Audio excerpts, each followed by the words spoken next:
College students are faced with more increases in the cost of government education loans, and Jobs with Justice wants to help them fight back. The goal is to limit costs, but also to help students and their parents through greater financial literacy. To tell us about the campaign is an organizer from Jobs with Justice, Gillian Mason. Thank you very much for being with us, Gillian. Thank you for having me, Chris. First of all, bring me up to date, because it wasn't so long you were in college. You've still got that overhang of student debt. So how bad is it these days? It's pretty damn bad. What we're finding now is that students in Massachusetts are graduating with an average of $27,000 in debt. And that's actually, for many, people, they're dealing with higher burdens of debt.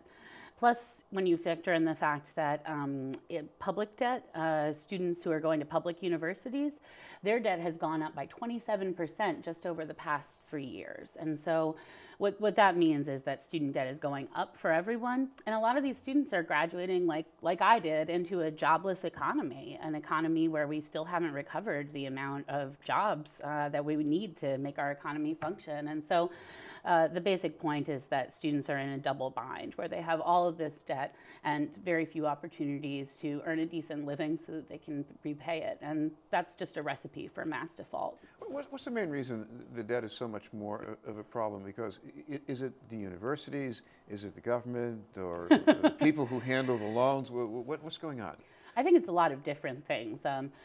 First of all, we know that there are companies that are making profits off of these loans. And so companies like Sallie Mae, for example, they're making massive profits off of these, students who are defaulting or who can't pay their loans back in a timely fashion.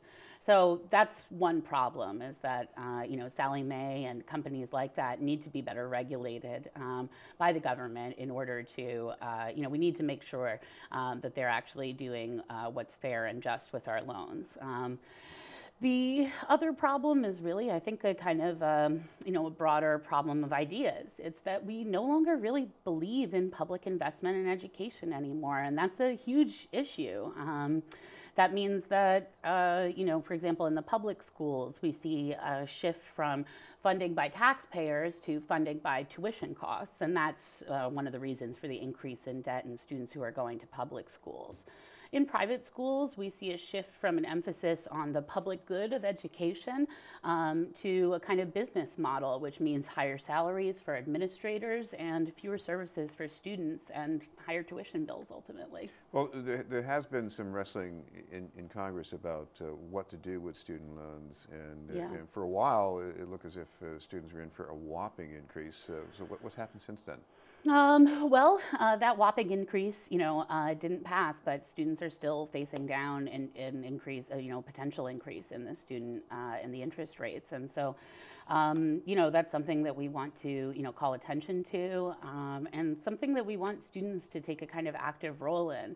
Student debt is one of those things that's surrounded by a lot of shame. It's something that, I might have just a few years ago been very embarrassed to talk about in public.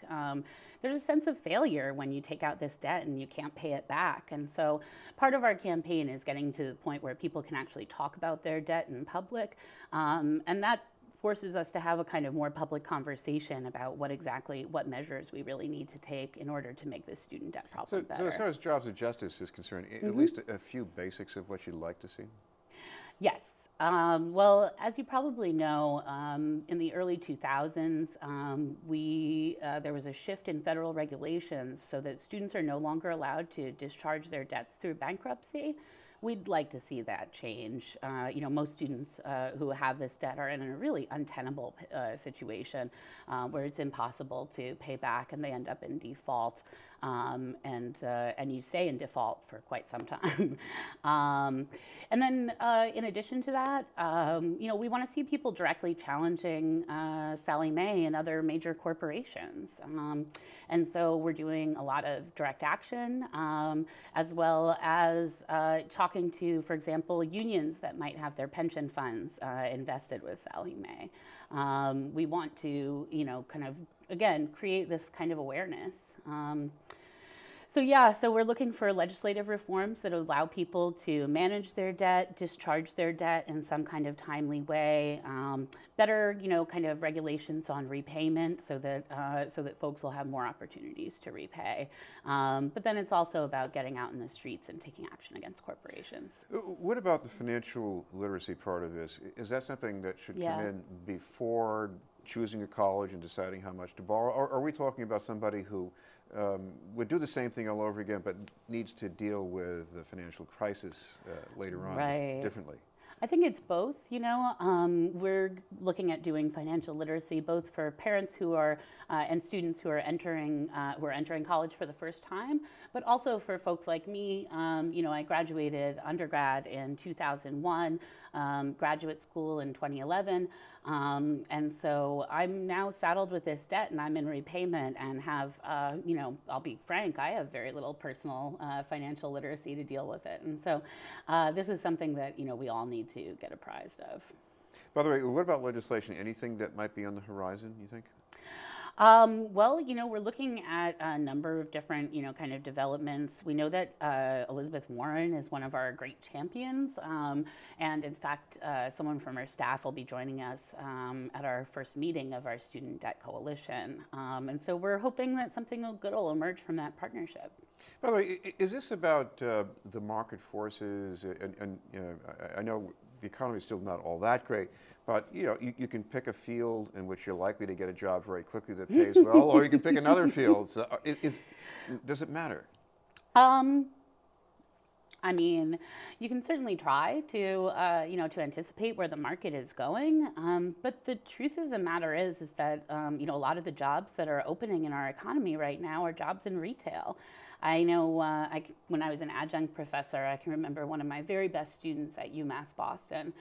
She's a woman who I thought would go on and go on to graduate school and be working at a think tank in Washington. She was that sharp on government policy and just fantastic student. And I found out that she's working at a Crate and Barrel right now.